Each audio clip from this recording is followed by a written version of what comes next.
Ada seorang tokoh Alkitab, seorang manusia biasa sama seperti kita, yang mendapatkan perkenanan Tuhan. Nggak tahu kenapa Tuhan itu bisa sayang banget sama orang ini, Tuhan bisa cinta banget sama orang ini ya. Dia orang yang terpilih. Bahkan orang ini lebih disayang dibandingkan dengan manusia lain yang diciptakan dengan tangan Tuhan itu sendiri. Manusia pertama yang diciptakan dari tangan Tuhan siapa? Adam. Ya. Tuhan sendiri yang bentuk loh dengan tangan Tuhan. Tuhan sendiri yang memberikan nafas kehidupan kepada manusia ini.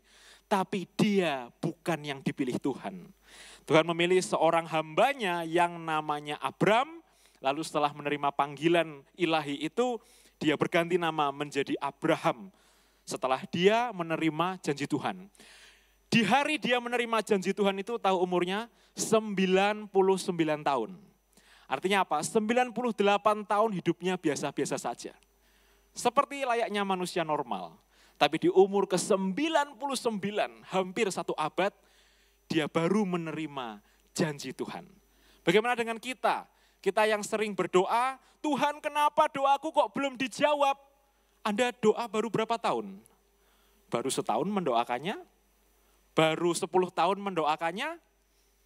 Ini baru menerima janjinya di usia 99, saudara. Nah, sama-sama kita buka Kejadian pasal 17, ayat 5 sampai 14. Ketika Tuhan memberikan janji kepada Abraham, Tuhan minta sesuatu daripadanya. Jadi janjinya yang indah itu enggak gratisan, tapi ada bayarannya. Kejadian 17 ayat 5 sampai 14. Kita akan baca bergantian, saya akan baca ayat yang ganjil, Bapak Ibu Saudara baca ayat yang genap. Kita mulai dari ayat yang kelima, nanti sampai ayat 14. Karena itu namamu bukan lagi Abram, melainkan Abraham. Karena engkau telah kutetapkan menjadi bapa sejumlah besar bangsa. Bapak Ibu ayat 6.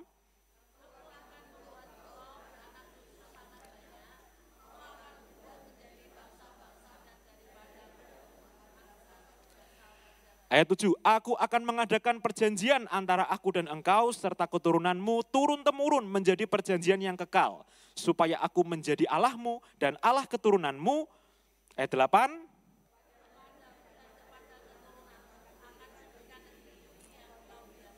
Yakni seluruh tanah Kanaan.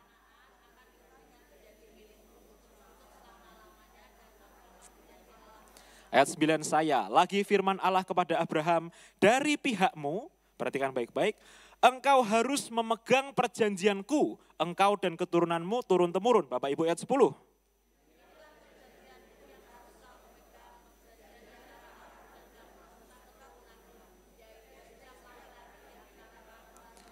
Ayat 11, haruslah dikerat kulit katanmu dan itulah akan menjadi tanda perjanjian antara aku dan kamu.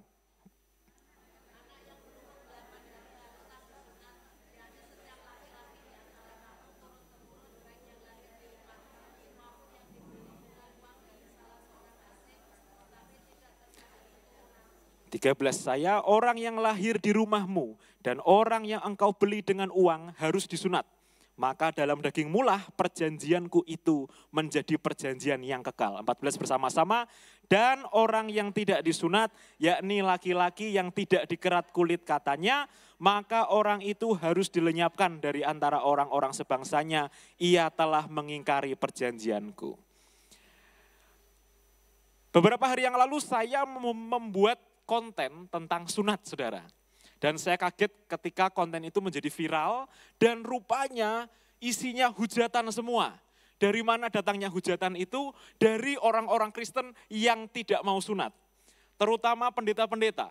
Pendeta-pendeta yang nggak mau sunat ini menggunakan berbagai macam ayat untuk menyerang saya. Ribuan orang Kristen dan kaum tidak bersunat ini akhirnya komentar dan membuat saya merasa penting bagi anak-anak Tuhan untuk mengerti salah satu dari perintah hukum Taurat ini. Mereka ada yang tanya, apa Pastor Revo sunat? Ya, saya sunat. Apa saya disunatnya umur 8 hari seperti perintah ini? Tidak. Kenapa tidak? Karena kalau kita baca di akhir pasal 17 tadi ya, Abraham menerima janji ini umur 99 tahun. Dan dia baru disunat di usianya yang ke-99. Pada waktu itu Abraham punya anak laki-laki namanya Ismail, Ishak belum lahir. Ismail itu pada waktu itu berumur 13 tahun. Nanti Anda bisa baca di bagian yang terakhir ya. Lalu ada lagi pendeta-pendeta yang komentar bahwa sunat itu hanya untuk orang Yahudi. Nah, Bapak Ibu, barusan kita baca di ayat yang ke-12. Di bagian akhir ayat itu, setiap laki-laki di antara kamu, turun-temurun, baik yang lahir di rumahmu, maupun yang dibeli dengan uang dari salah seorang asing, tapi tidak termasuk keturunanmu, ayat 13, orang yang lahir di rumahmu dan orang yang engkau beli dengan uang harus disunat. Maka dalam dagingmu lah perjanjianku itu menjadi perjanjian yang kekal. Nah, di ayat 27 saudara, dan semua orang dari isi rumah Abraham, baik yang lahir di rumahnya maupun yang dibeli dengan uang dari orang asing, disunat bersama-sama dengan dia. Orang asing, ada kata orang asing, artinya apa? Abraham itu dikatakan oleh Alkitab orang Ibrani yang pertama. Ibrani artinya menyeberang. Dia dari Aram, lalu dia menyeberang sungai Efrat ke tanah Kanaan. Jadi Abraham ini di tanah Kanaan dia pendatang. Jadi orang-orang Kanaan memberi label kepada Abraham itu orang Ibrani. Jadi artinya apa? Orang-orang non-Ibrani itu juga wajib disunat. Orang-orang asing yang tinggal bersama-sama dengan Abraham. Bisa jadi kerja ikut Abraham, bisa jadi budak, semuanya laki-laki, semua harus disunat. Nah, ini menjadi topik yang menarik karena kontroversial memang. Karena di Perjanjian Lama ada ayat-ayat yang mengatakan kita harus sunat. Ada ayat-ayat di Perjanjian Baru yang mengatakan, oh sunat itu tidak penting. Nah hari ini saya akan kupas satu persatu, mana yang benar gitu ya. Alasan pertama, kenapa kita laki-laki harus sunat. Barusan kita baca dalam kitab Kejadian bahwa sunat itu adalah sebuah tindakan iman. Tadi saya katakan Tuhan memberikan janji yang sangat indah ya. Janji itu berbicara soal power, soal blessing, kekuasaan dan berkat luar biasa, tapi Tuhan minta bayaran. Apa bayarannya? Korban. Korbannya apa? Ketaatan. Jadi sunat itu adalah sebuah tindakan iman yang dilakukan oleh seorang manusia yang mau belajar taat kepada penciptanya. Karena manusia sadar bahwa kita ini dikasihi oleh Tuhan. Jadi karena kita tahu kita dikasihi oleh Tuhan, maka kita taat kepadanya. Yang berikutnya, kita sadar bahwa kita ini ikut menerima perjanjian yang diberikan kepada Abraham. Jadi ketika Tuhan memilih Abraham, dia berjanji untuk Abraham dan keturunannya. Lah kita kan orang Indonesia, kita orang Asia, kita tidak berdarah Yahudi gitu ya. Tapi sesungguhnya melalui iman kita kepada Yesus Kristus, dialah yang membuat kita ikut diberkati. Kenapa? Karena sekarang kita hidup di zaman anugerah. Orang masuk surga bukan karena perbuatannya. Orang masuk surga bukan karena kebaikannya, bukan karena usahanya. Tapi orang masuk surga karena anugerah. Anda ingat peristiwa di mana seorang penjahat di samping Tuhan Yesus ya. Seumur hidup dia pendosa, seumur hidup dia jahat. Tapi detik-detik terakhir sebelum mati, apa Tuhan Yesus berkata? Hari ini juga engkau akan ada bersama-sama dengan aku di Firdaus. Anda tidak boleh sok suci menghakimi orang. Karena kepada orang jahat pun Tuhan punya kasih karunia. Makanya apa? Kita belajar untuk taat. Yang kedua, sunat itu bicara soal tanda identitas. Jadi di zaman Abraham itu semua orang tidak bersunat, ya. Abraham pun tidak bersunat. Abraham dari bapak leluhurnya sampai Nuh sampai Adam itu tidak ada yang sunat. Nah, ketika Abraham menerima covenant ini, menerima perjanjian ini, Tuhan ingin membedakan orang pilihannya dari orang-orang yang tidak dipilih. Sekali lagi, Tuhan ingin membedakan orang pilihannya dibedakan dari orang-orang yang tidak dipilih. Siapa yang tidak dipilih? Bangsa Kanaan, bangsa asing. Siapa yang dipilih? Abraham. Makanya ketika Abraham disunat dan Ismail dan seluruh laki-laki di rumah itu, itu adalah suatu tanda identitas yang menunjukkan bahwa kita, keturunan Abraham ini kita beda sama yang lain. Hidup kita enggak sembrono. Hidup kita tidak seperti kelakuan orang-orang di luar sana yang tidak mengenal Tuhan. Hidup kita tidak seperti orang-orang penyembah berhala. Ini tanda identitas. Hidup kita tidak seenaknya sendiri karena kita ada aturan-aturan yang harus kita lakukan karena itu adalah perintah Tuhan. Dan kita harus melakukannya karena Tuhan mengasihi kita. Lalu ada netizen yang bertanya, Pastor, kenapa ada pendeta yang ngajar nggak usah sunat? Lalu ayatnya banyak sekali itu di Perjanjian Baru. Saya jawab dengan sederhana. Pendeta itu mengajar seperti itu karena pendetanya nggak mau sunat. Jadi dia akan mencari 1000 ayat, kalau perlu 10.000 ayat untuk meyakinkan bahwa sunat itu nggak perlu. Nah, ini yang penting saudara. Poin yang ketiga, sunat itu berbicara mengenai perpisahan dengan manusia lama. Ada sesuatu yang dipotong dalam kulit laki-laki itu, dan kemudian dibuang, ditinggalkan, dan dilupakan. Akhirnya menjadi manusia baru. Apa yang ditinggalkan? Manusia lama. Secara simbolik itu adalah an act of faith. Sebuah tindakan iman bahwa aku sudah dimerdekakan. Aku sudah menerima perjanjian itu. Dan memulai suatu perjalanan hidup yang baru bersama dengan Tuhan. Kita buka sama-sama Roma pasal 2 ayat 29.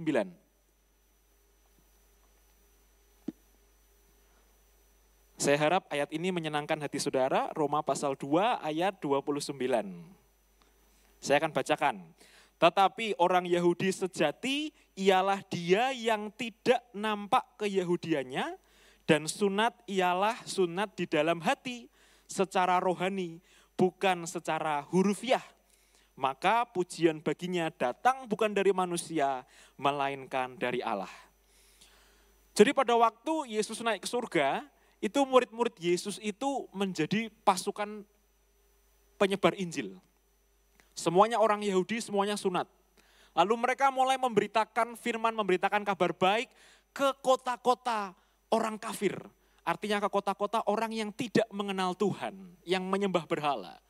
Lah, mulailah banyak orang percaya. Kalau kita baca di Kisah Para Rasul bagaimana Petrus membawa banyak pertobatan sehingga orang-orang yang tidak percaya menjadi percaya, akhirnya orang percaya kan nambah. Jumlahnya nambah banyak sekali. Dan mulailah berdebat, perlu enggak ya sunat? Dan untunglah Tuhan mengirim Rasul Paulus untuk memberitakan kebenaran ini. Bahwa kalian jangan debat, harus sunat itu juga usah diperdebatkan. Yang jauh lebih penting adalah ayat 29. Sunat itu adalah sunat di dalam hati. Sunat secara rohani. Artinya apa? Betul-betul meninggalkan manusia lama. Betul-betul memulai sesuatu yang baru. Kalau dulunya pendosa ya bertobat, setelah bertobat tidak kembali ke dosa yang sama. Ada istilah itu apa? Babi selalu kembali ke kubangan, saudara. Artinya apa? Anda pergi ke peternakan babi ya. Anda tarik nih, satu babi Anda tarik, lalu Anda mandikan dia. Anda bersihkan dengan sabun paling mahal di dunia pun, setelah bersih ya, setelah pakai handuk dengan merek-merek terkenal di Eropa misalnya, dia akan kembali lagi ke kubangan. Dia akan kembali lagi kotor-kotoran. Enggak usah jauh-jauh babi. Anjing-anjing gereja ini saudara di bawah, itu hobinya hujan-hujanan. Hobinya mainan air. Ya. Jadi habis Kak Daniel mandikan itu ya, bersih harum. Kita peluk-peluk. Malamnya hujan-hujanan lagi. Ini poin yang Paulus maksud. Kalian tuh loh ribut, harus sunat enggak. Karena bagi orang percaya yang penting itu adalah sunat hati. Tinggalkan kebiasaan-kebiasaan lamamu. Tinggalkan kebiasaan-kebiasaan gosipmu. Tinggalkan kebiasaan-kebiasaan egomu, rasa marahmu. Ganti dengan mengampuni. Ganti dengan sukacita. Ganti dengan memperkatakan dan memperlakukan kasih. Banyak orang hari-hari ini itu kehilangan fokus, saudara. Fokus sama masalahnya. Dilihatin terus, diperhatikan terus, hidupnya diarahkan ke sana. Lupa bahwa yang jauh lebih penting adalah melakukan hal yang lebih baik. Melakukan hal yang berdampak, yang memberkati sesama. Kasih makan orang pakai firman. Menguatkan orang lain, mendoakan orang lain. Itu. Akhirnya apa? Percuma kalau sunat secara jasmani, tapi tidak sunat rohani. Nah, itu yang Rasul Paulus ingin sampaikan. Dan ayat ini juga berlaku bagi ibu-ibu dan perempuan. Kalau sunat jasmani hanya untuk laki-laki, sunat rohani itu berlaku untuk dua-duanya. Laki-laki dan perempuan. Dan ini yang paling penting, saudara. Kenapa sunat itu penting? Itu adalah untuk alasan kesehatan. Saya cerita sedikit.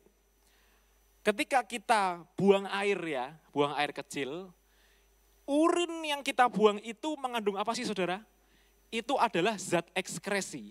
Artinya tubuh dengan naturnya tubuh mengeluarkan zat itu.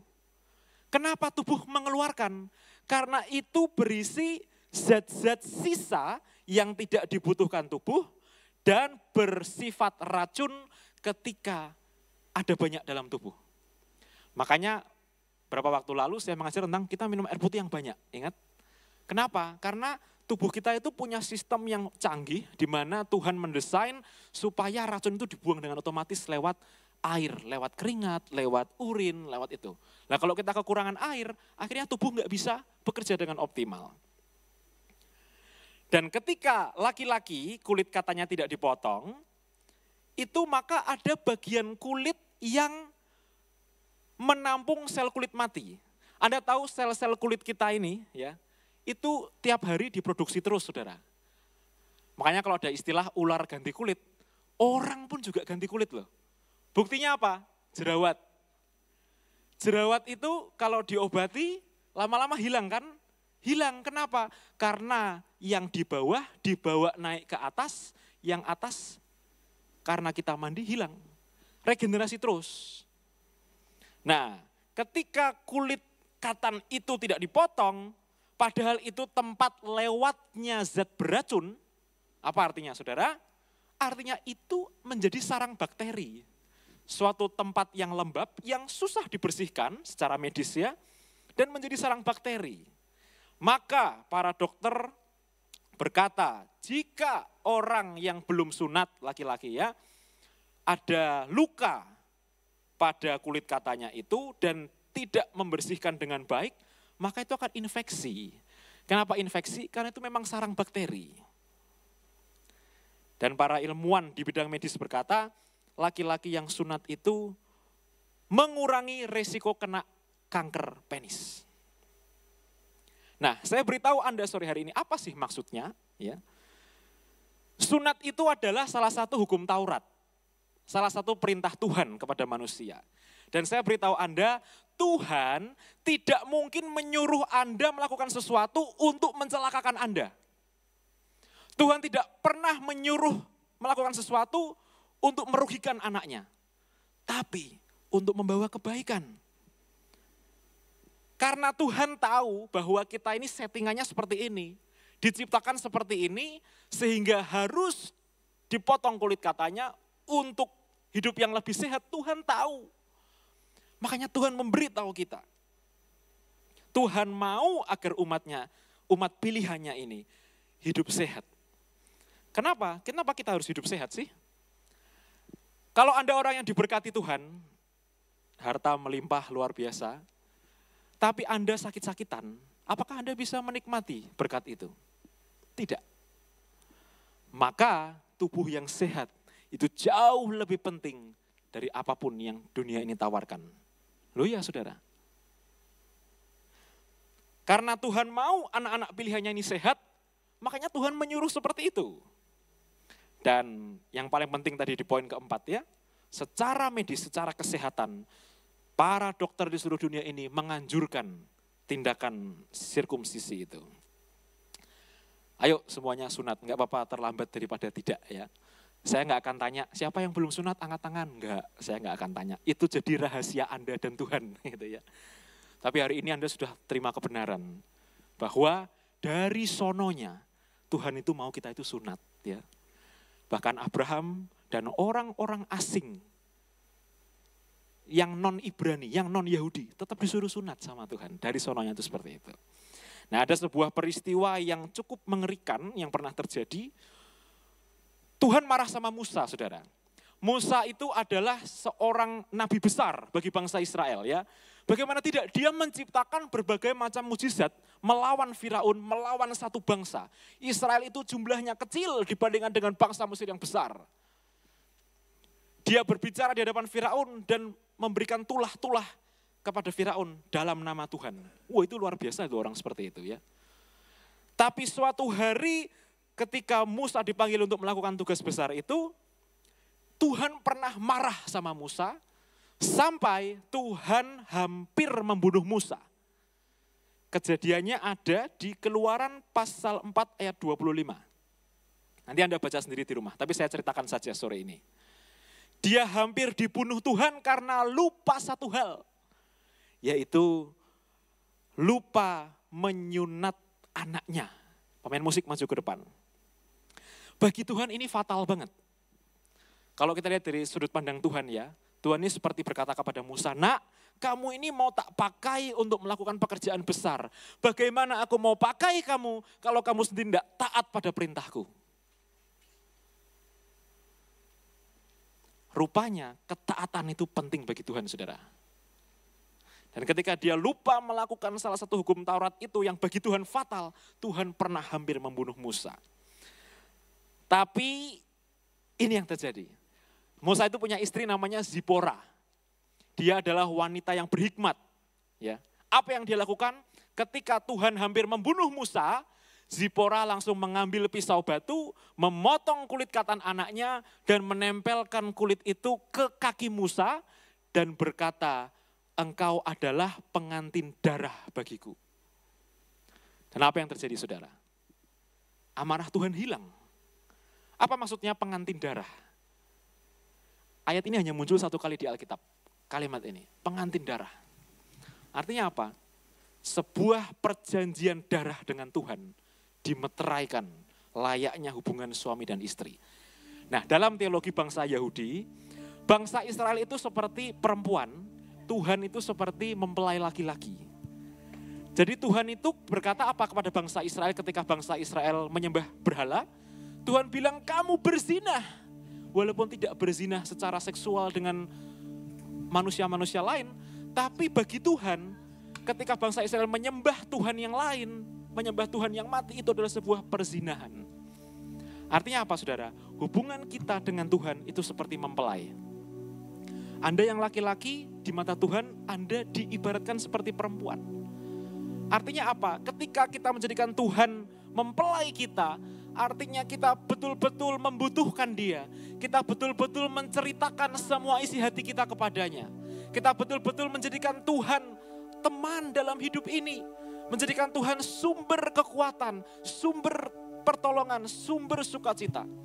Dan segala hal yang kita lakukan di dunia ini, kita cari Tuhan terlebih dahulu. Kemarin Pak Yohanes khotbah di Yud. Carilah dahulu kerajaan Allah dan kebenarannya. Itu yang utama, itu yang pertama dan yang utama dan selalu jadi yang utama. Carilah dahulu kerajaan Allah dan kebenarannya. Dan semuanya itu akan ditambahkan kepadamu. Bapak Ibu, Anda sudah dengar tentang kebenaran ini, ya, tentang hukum Taurat sunat ini, baik secara rohani maupun secara medis. Kesimpulan saya satu, kalau Anda tahu ini mendatangkan kebaikan, lakukan. Tapi kalau Anda mau mengeraskan hati dan berkata, aku tetap tidak mau melakukan ini, ya silahkan. Silahkan. Tapi apa sih maunya Tuhan? Tuhan mau kita anak-anaknya bahagia. Tuhan mau anak-anaknya kita diberkati. Tuhan mau anak-anaknya itu sehat. Pilihan di tangan kita. Mari tundukkan kepalamu, kita datang kepada Tuhan. Kita mau ingat kembali janji Tuhan kepada Abraham. Dan kita ikut menerima berkat itu karena iman kita kepada Yesus.